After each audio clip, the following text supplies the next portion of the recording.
First off, I forgot to introduce Susanna.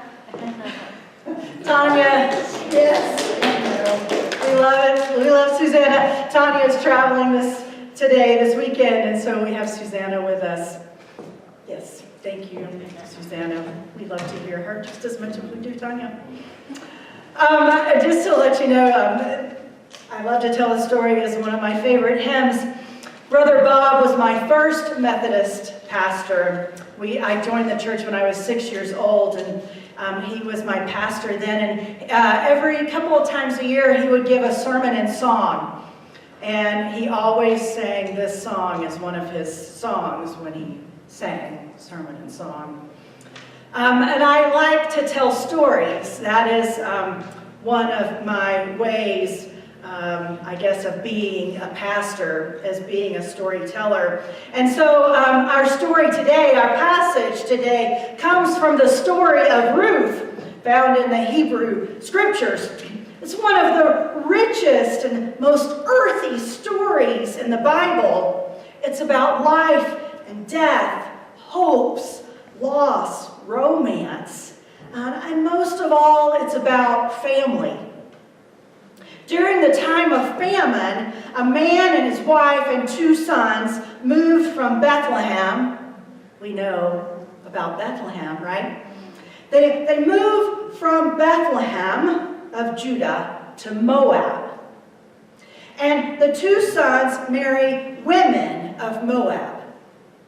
Now we have these cast of characters. Elimelech, oh gosh, I'm going to do this wrong. Amalek, we'll just go with that. I always tell y'all, right, when you're reading scripture, just go boldly, right? So here, you see me doing it. Amalek, and his wife, Naomi. And then we have their sons. Now we don't know the name of the sons, and that's okay because they really don't matter. Right? And then we have their wives, Orpah and Ruth. Now the reason the name of the sons are not important to the story is because the husband and the sons die in the first 3 paragraphs of the story. So, right away, we have the crisis of the story.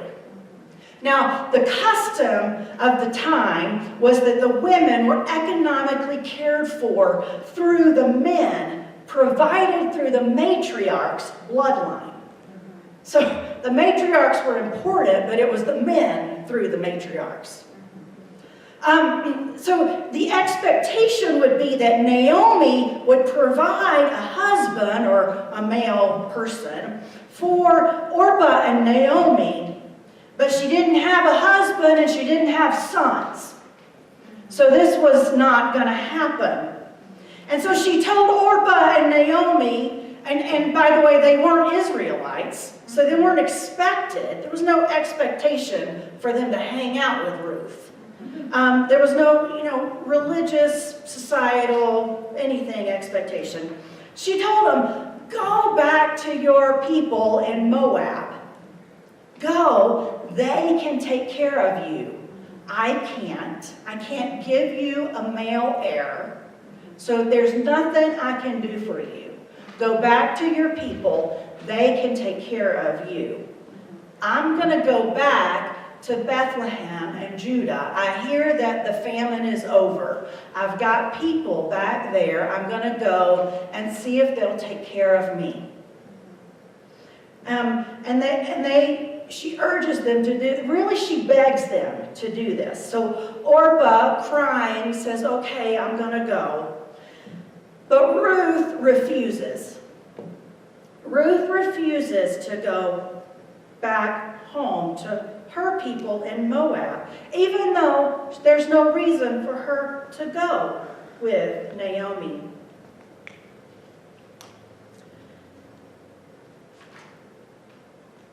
So this is the foundation and the meaning of these famous words that you may have heard. A lot of times you've heard them maybe perhaps in weddings.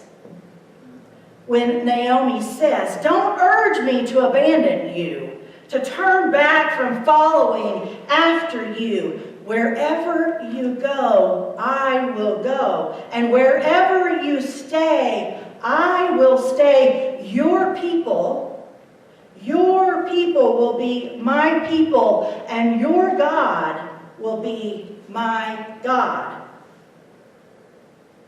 And Ruth must have been pretty hard-headed, because at this point the story says, when Naomi saw that Ruth was determined to go with her, she quit arguing with her.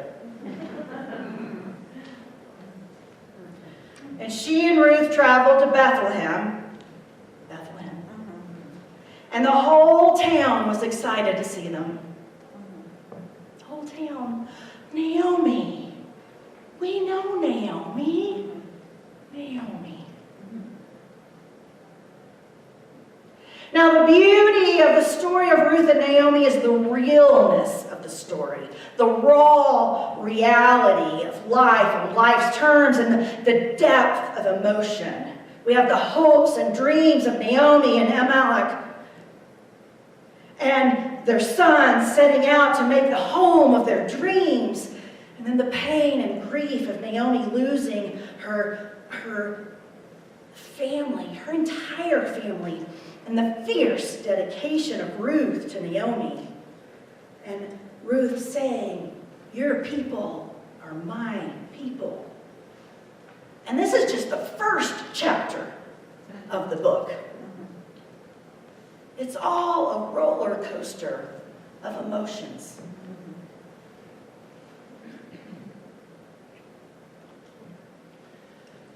I have to admit that this week has been a roller coaster of emotions for me.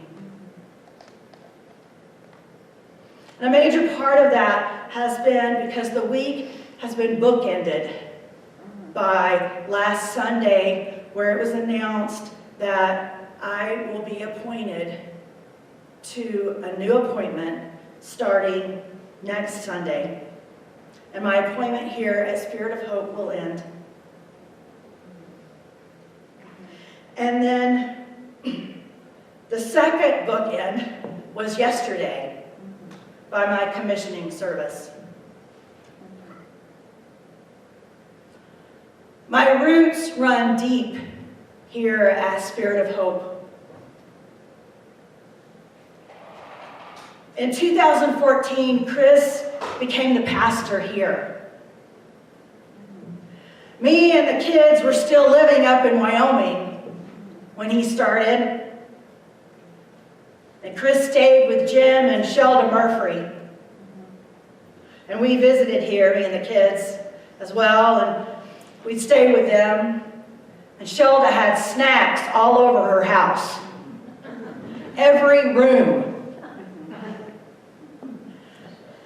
And then after we moved down here, Shelda would always bring snacks to the kids. Soda and crackers and cookies in little bags. And then at Christmas time, that first Christmas, she gave them cookies. And then she got really mad because me and Chris ate them all before we gave them to the kids. Jim took the kids swimming. But they weren't the only ones that took the kids swimming, because Joseel and Bruce Nordwell took us swimming too, and Bruce worked with Caleb on the swimming skills. We'd sit in front, I would sit in front of Chris and Nelson, Mitch. Camille was there, Cammie was there with her dog. First it was Charlie, and then it was Trooper. Trooper's now still with us. Now it's Jan's dog. Cammie was a mess. Me and Jan and Terry spent a lot of time with Cammie. What y'all don't know is that Chris Mitchell used a lot of her resources making quiet inquiries with social service, trying to find out if there was anything else we could do for Cammie. My life was intertwined with so many people here. Many of those now gone. You are my people. You helped me raise my kids. Mark Rose taught Kayla piano. Kim King unofficially adopted Elise. When we were at a loss at how to raise complicated teenagers, we took you out to dinner. You encouraged us and even paid the bill. And you stood on the side of the road during COVID and cheered Elise on during her graduation parade when she didn't get an actual ceremony.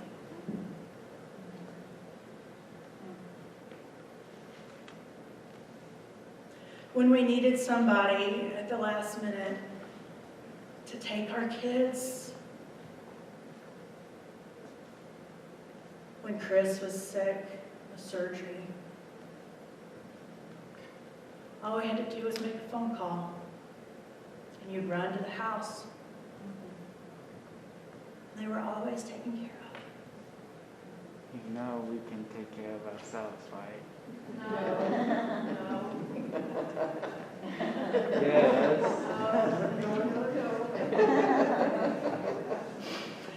You are my people. You have my back. Always. I joined Spirit of Hope as a member shortly after we moved here. All along, I was exploring a growing call to ordained ministry.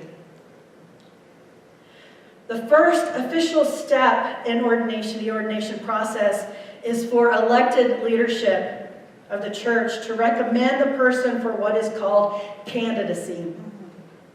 I can still remember sitting in that small, stuffy, hot room. Phil was there, Jan, Joanne, Nelson, Larry Farmer was there.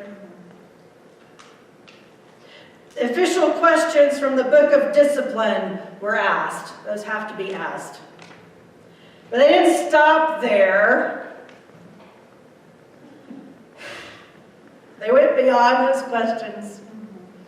They asked hard, personal questions.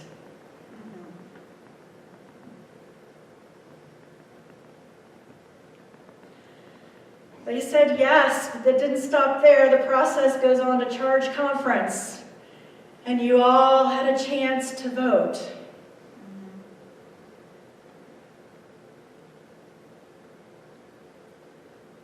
It was secret ballot.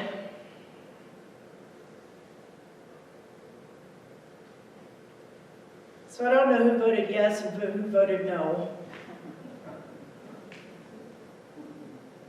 But you passed me. Terry Benedict Farmer was presiding, and when you passed me, you prayed over me. I don't remember the whole prayer, but part of that prayer was, "Do not be afraid." And every time I'm afraid, that's what I remember. All of you circled around me, laying hands on me and praying, "Do not be afraid." My ordination process started here. You are my people. When I went off to serve as associate pastor at Smoky Hill United Methodist Church, you sent me off with gifts. Those gifts have hung on my wall, my office ever since, and they will. But most of all, you sent me off with well wishes and a vote of confidence. Then something really weird happened. I became your pastor. It was weird for 3 reasons. One, I was following my husband. We joke that we are kind of like co-pastors, but serially co-pastors. And two, you are my local church. Pastors not often are members of their own church. And I was a member of this church while I was your pastor.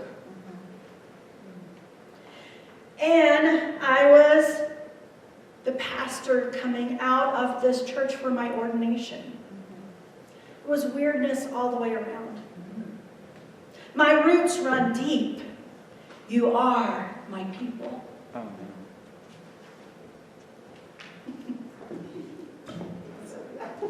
Actually, I have some in my pocket. Wow.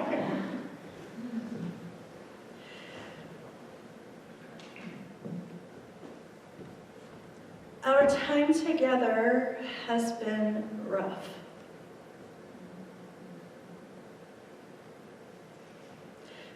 Nothing short of the drama of grief shared by Ruth and Naomi. We started right off with the death of our preschool. Between July and August, the church had sunk over $60,000 into the school to cover teachers and staff salaries, doing everything we could to keep it going. Looking forward to 2019, just a month, 2 months later, the budget was slim. We were $40,000 short. But being the ever-optimistic people, we had hopes of renting out space in the building to help make the budget shortfall, even if the timeline was just really nearly impossible. Then one fateful weekend in March, literally overnight, we went from asking if this virus thing they were talking about was really that big of a deal to shutting our church doors because of it. Larry Farmer posted a sign on the door, "No church today." There was no worship, no Sunday school, no fellowship, no UMW, no just hanging out at the church. It was heartbreaking. I would walk through the sanctuary, sit down on the front pew, usually front chair, and just cry. And I would pray, why, God, why? This is not right. We can't gather together as a community of faith. We cannot worship in your house. We can't face the evil of this pandemic together.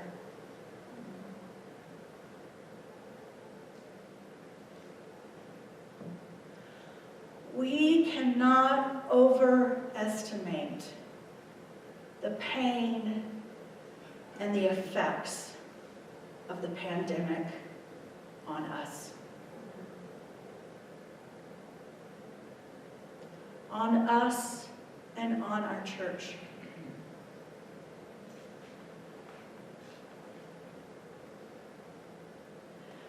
We have lost loved ones that we have not been able to have memorial services for.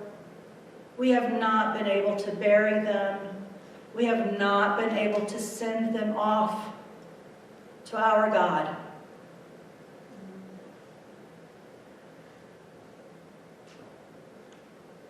Today we have a loved one in the hospital who's had a stroke, and most likely it is an outcome of his own struggle with post-COVID.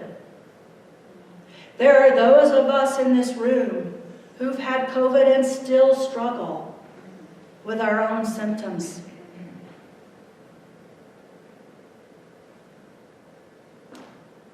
This virus still keeps us in our masks.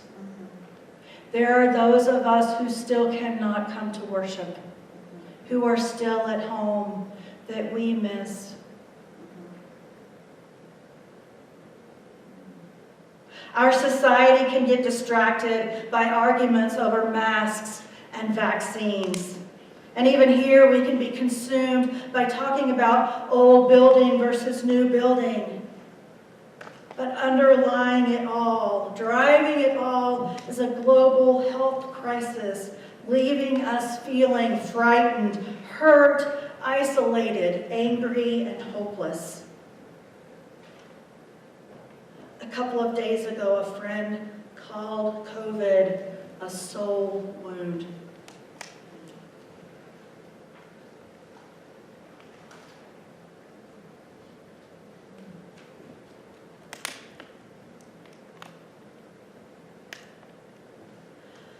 As your spiritual leader, I can say there are ways that I've handled it okay.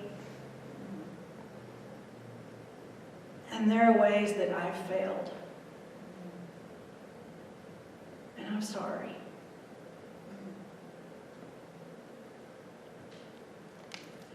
We bumbled through it together, and there's no one that I'd rather travel through this with than you.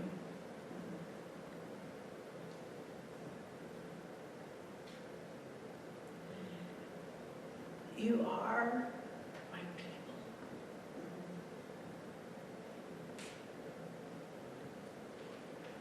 The story of Ruth and Naomi, of course, continues beyond the first chapter. It's a wonderful story of loyalty and romance. The good woman, Ruth, finds a good man in Boaz, who is a relative of Naomi. They marry and settle down in this town of Bethlehem and have a child named Obadiah. Now, Obadiah was the father of Jesse, and Jesse was the father of David. In the book of Matthew, there's a long genealogy that opens up the book of Matthew. And this is the genealogy of Jesus. Ruth and Boaz are an important part of this genealogy. And it names this child Obadiah. It is an important connection for that song that we sing every Christmas, O Little Town of Bethlehem. Now Ruth and Naomi and Boaz, they didn't know it, but they were part of something much bigger than they were. They had no idea that they were part of a much bigger story.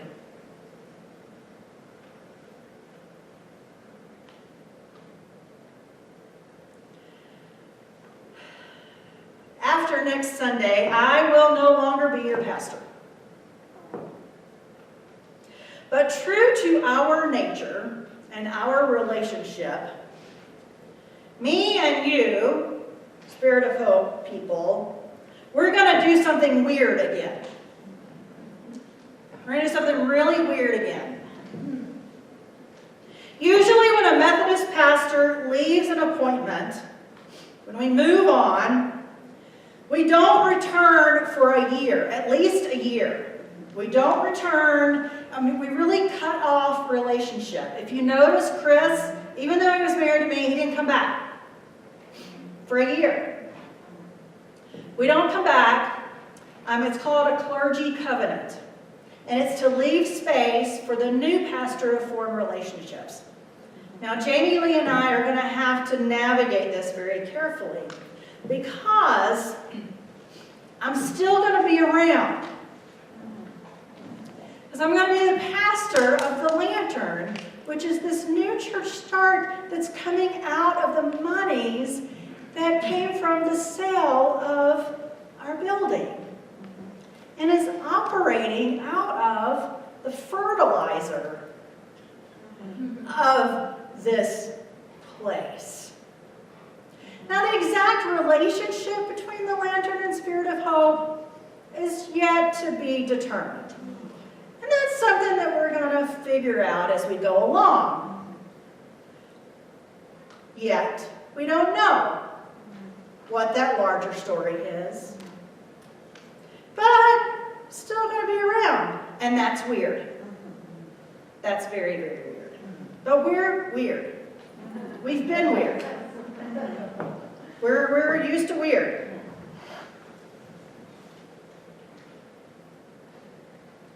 And we definitely have no idea what the future holds. And we have no idea what God is providing for generations to come out of Spirit of Hope, and what Spirit of Hope is doing, and what this relationship is, because it is greater. It is far greater than us. And whatever we've done that's right, whatever we've done that's wrong, thank God, it's greater than us. Because it's God. It's all that God is doing. And we're caught up in this ongoing story of salvation. This ongoing story that's the gospel. And it's an exciting adventure. And we'll just have to see. And I'm so glad that you're my people. That you're my people. And I love you.